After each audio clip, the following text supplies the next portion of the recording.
కుమ్రం భీం ఆసిఫాబాద్ జిల్లాలో ఆర్టీసీ కార్మికుల సమ్మె మూడవ రోజు కొనసాగుతోంది.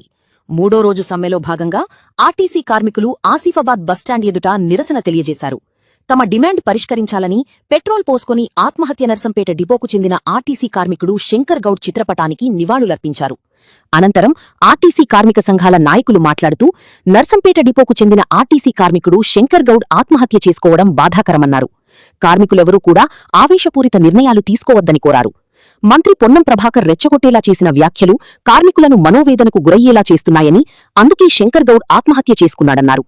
గత ప్రభుత్వంలో 52 రోజులు సమ్మె చేశామని, కాని తమ డిమాండ్లను పరిష్కరించకుంటే ఎన్ని రోజులైనా సమ్మెను కొనసాగిస్తామన్నారు. ఇప్పటికైనా ఈ రోజు జరగబోయే చర్చల్లో ప్రభుత్వం తమ డిమాండ్లను నెరవేర్చుతుందని ఆశాభావం వ్యక్తం చేశారు. మరొకసారి పునరుద్ధం కాకుండా మన అందరి బాధ్యత పైన ఉంది. అలాంటి చర్యలకు ఎవరు కూడా పాల్పడకూడదని మీ ద్వారా మేము తెలియజేస్తున్నాం. ఎందుకంటే మాటలు రావట్లేదు, బాధాకర విషయం. ఎవరు కూడా ఈ సమ్మె అనేది మేము మా హక్కుల కోసం కాదు, ఆర్టీసీని సంరక్షించుకోవడం కోసం, ఆర్టీ ఆస్తులు కాపాడు కోసం, ప్లస్ మా కుటుంబాలు కూడా బాగుపడడం కోసం చేసే సమ్మె ఇది. ఏదో ఓన్లీ జీతాల కోసమే అని అనుకుంటే తప్పది. అలాంటిది ఏం కాదండి. మా సంస్థ మనం కాపాడుకోవడానికే ఈ సమ్మెలో మేము దినం.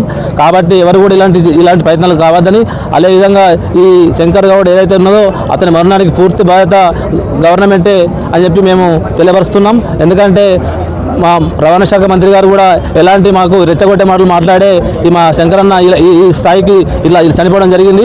ఇది చాలా బాధాకరం. మంత్రి గారు కూడా ఆచితూచి మాట్లాడాల్సిందిగా మీ ద్వారా రిక్వెస్ట్ చేయడం జరుగుతుంది.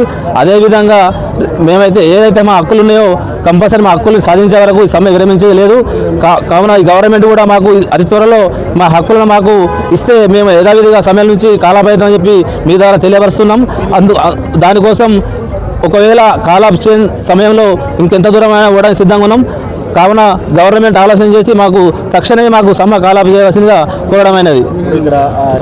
సమ్మె నిషేధం ఎక్కలేదు సార్. మాకు జేఏసీ అనేది ఉన్నది మా రాష్ట్ర నాయకత్వం. ఆ రాష్ట్ర నాయకత్వం ద్వారా చర్చలు జరిపిన తర్వాత మా రాష్ట్ర నాయకత్వంకు చర్చలు ఆమోదం అయితే తప్ప మేము సమ్మె విరమించలేదు. అది ఇప్పుడు కాదు, ఇంకా 10 రోజులు కాదు, నెల కాదు, ఇంకా ఇప్పుడు ఇంత బీఆర్ఎస్ ప్రభుత్వంలో 52 రోజులు చేసినా ఈసారి 102 రోజులు చేసినా మేము వెనకాడికి చేసేది లేదు. దీనికి కంపల్సరీ గవర్నమెంట్ మాకు మాట ఇవ్వాలి. ఈరోజు సమ్మెను కాలాపే చేయాలని కోరుతున్నాం. ఈరోజు చర్చలకు పిలిచే అవకాశం ఉందంటున్నారు. మీ సమస్యలు ఏమైనా పరిష్కారం అయ్యే ఛాన్స్ ఉందండి? సమస్యలు అయితే అని మాకు నమ్మకం ఉంది, మా ముఖ్యమంత్రి గారు నమ్మకం ఉంది, మా బట్టి సార్ గారు కూడా నమ్మకం ఉంది. అసలు మా బట్టి గారితో చర్చలు జరుగుతాయని మాకు వినబడుతుంది. మాకు ఆ పెద్ద మనసుతో మాకు బట్టి గారు ఇలాంటి ఇంకా జరగకుండా మాకు న్యాయం చేస్తారని చెప్పి మేము ఆశిస్తున్నాం.